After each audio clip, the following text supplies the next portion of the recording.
But then you say, well, so then it's a religious thing, but most Zionists will go, no, this isn't about religion. And it's like, well, if it's not about religion, then why do you want to be so close to Jerusalem? Clearly it's about religion. But then they say, no, I'm an atheist, or I'm a secularist Jew, and I'm a Zionist. And it's like, well, then why did it have to be Jerusalem? This was our homeland. This was your homeland? You're 2,000 years old? I don't understand. Here's the twist. The majority of Palestinians are of Jewish descent and are ethnically more Jewish than the European and American Jews who went and created Israel. So every time a Palestinian is murdered by an Israeli, a person who's more Jewish is killed by a person who's less Jewish. It's true that the Israeli is actually practicing Judaism or is a secular Jew.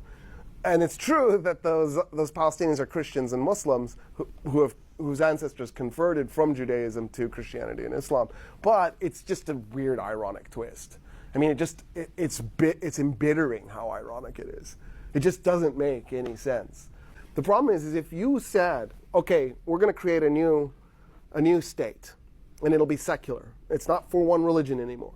It'll be a democracy, secular, and there'll be rights for all minorities. And by the way, Muammar Gaddafi actually suggested calling it Isratin. Israel and Palestine, Isratin. But if you did it, suddenly there'd be 13 million Palestinians who are Christian and Muslim. I think it's like 10% Christian, 90% Muslim. And then there'd be 6 million Jews. So the Jews would become an instant minority in that state. And they don't want that to happen. That's why they're fighting the Palestinians. They're not fighting the Palestinians because the Palestinians are attacking them. The Palestinians aren't attacking them.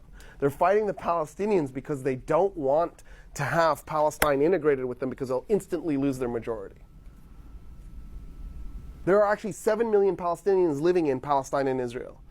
But 5 million are confined to the concentration camp that we call the Gaza Strip. It's just a concentration camp. And then the ghetto that we call the West Bank. It's basically a bunch of little ghetto pockets. And so by doing that, what the Israelis have done is they've created a situation where the natives are in internal exile. Right? They're still in Palestine. They're just not in their homes.